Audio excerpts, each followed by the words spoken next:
Hi, Darren Gebbard here with 345 Auction. How are you? We have an auction coming up on the 3rd of October that is going to be a not-to-miss auction for people who are interested in the graphic arts, and specifically for graphic arts design in the mid to late 60s in San Francisco, what we have come to call the psychedelic era. And all of what I'm going to show you here is a collection from the estate of one man who had been a bit of a hippie when he was younger, back in the 60s. He hitchhiked back and forth across the United States following the Grateful Dead. We do have a lot of Grateful Dead memorabilia in this auction as well, as you might guess.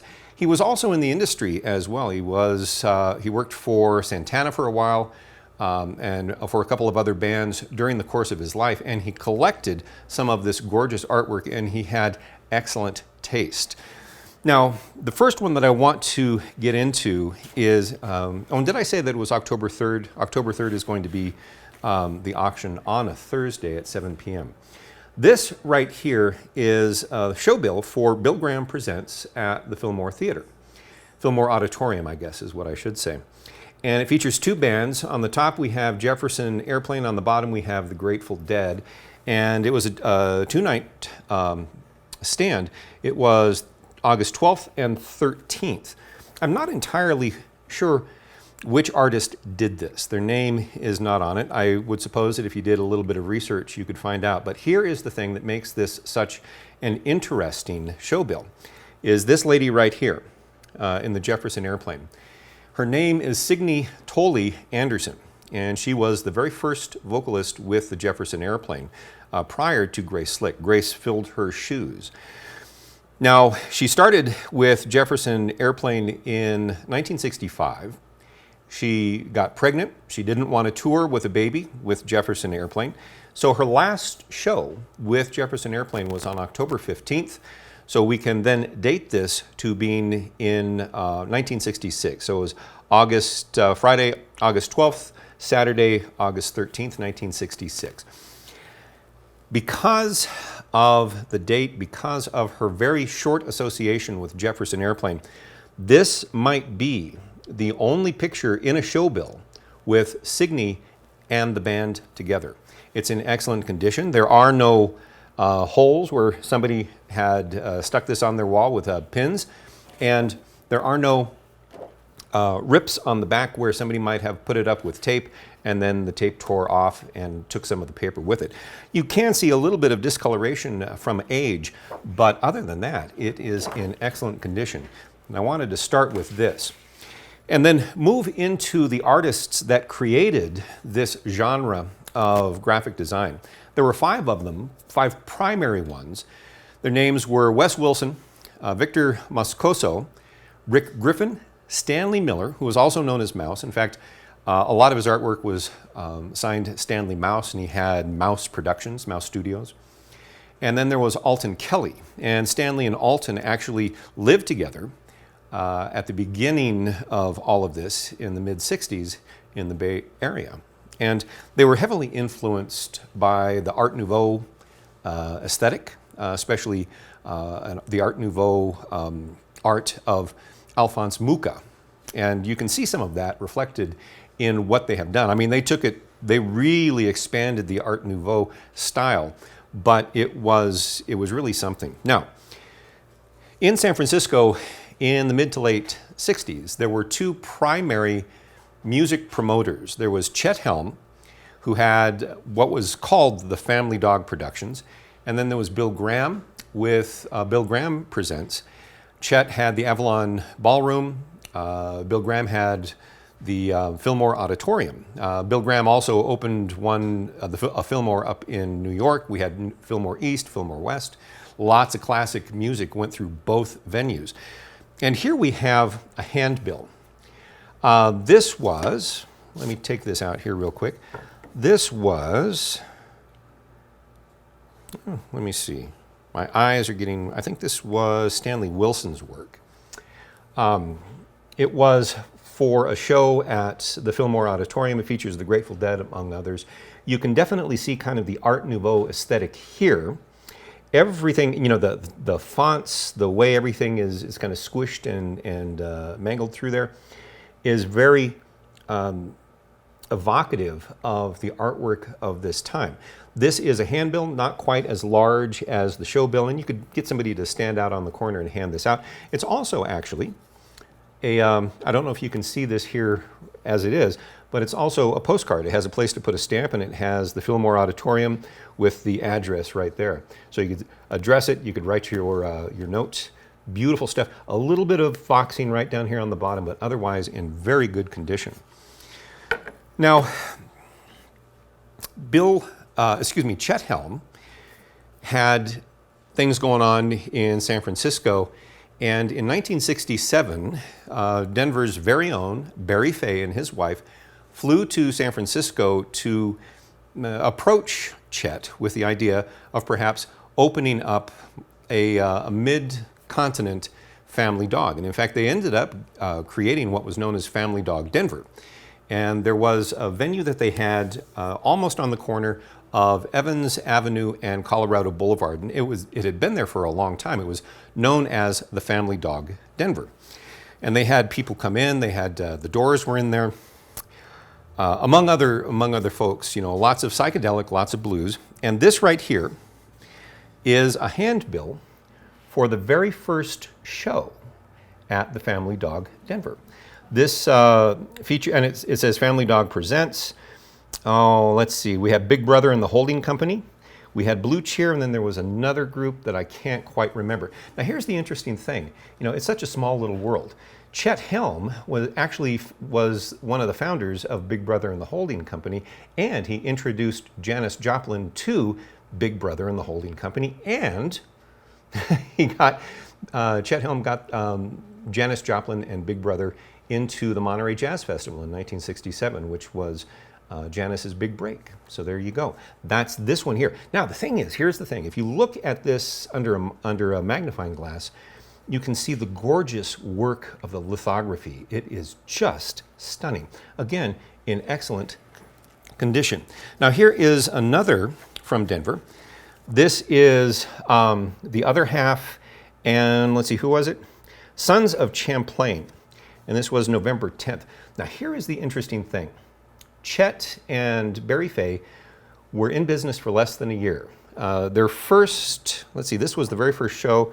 When was this? This was in November, I believe, of 1967. And by June of 1968, the partnership had collapsed. And so, well, maybe it was October, I forget when the first show was. But less than a year later, the whole thing had collapsed. Barry Fay went on to be one of the greatest music promoters in the entire world. And Chet Helm just kind of went back to San Francisco and did his thing. But this was also one of the handbills from that particular time. Very rare.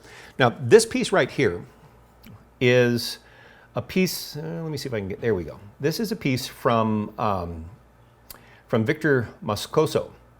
And it's very florid. I'll put if this can't be seen very well, I'll put a still picture up so that you can see it in detail.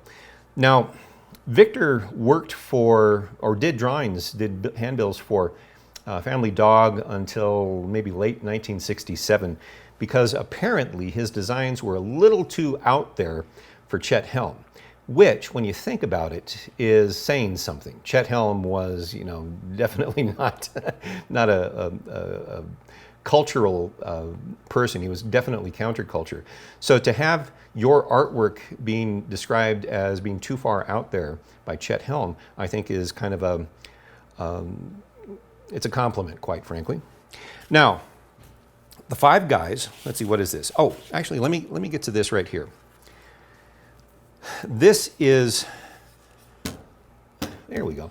This is a show poster, a show bill for the Grateful Dead, August 19th and 20th. This was also a Family Dog production, and you can tell that this is Family Dog. You've got, again, here is the, or their logo was a Native American fellow with a top hat smoking a self-rolled cigarette, or perhaps a joint, who knows.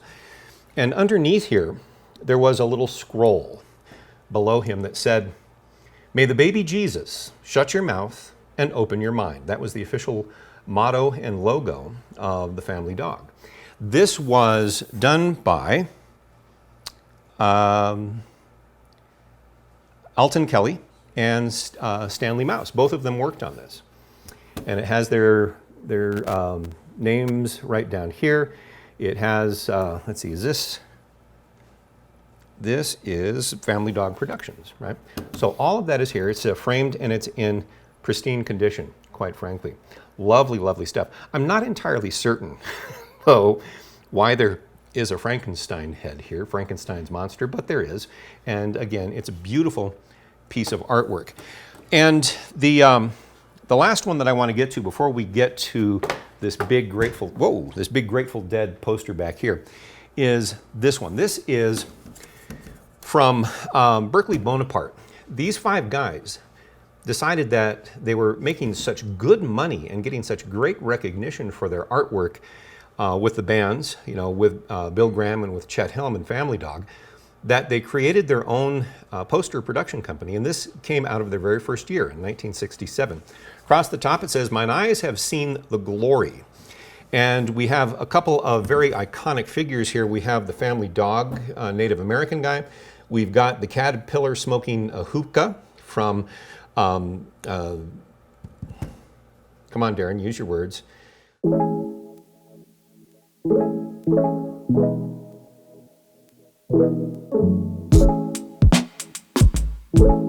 So this was Alice in Wonderland, and of course we have the guy from Zigzag. I think he's a stand-in here for Jesus, right?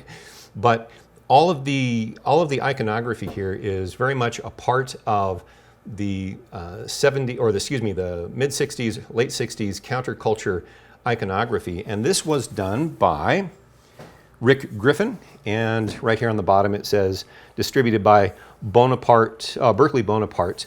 And in their 1967 catalog, this is also shown. Now, I am going to stop here for just a second and reposition the camera so that I can talk about this Grateful Dead poster here in the back. So just a sec. Okay, here we go. This is a Grateful Dead poster from 1980. They did a couple of days at, the Dead did a couple of days at Radio City Music Hall. And this is really a beautiful piece. It was created by Dennis Larkins and Peter Barsotti.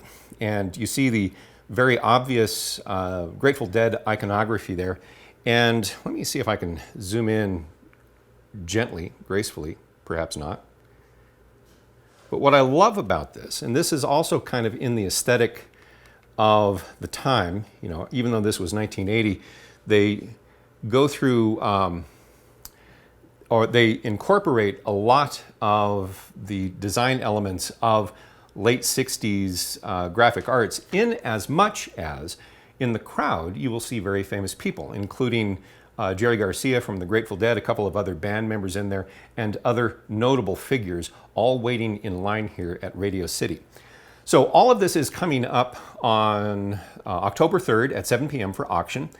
It will be up prior to this, and you can look through it. If you have any questions, give us a call.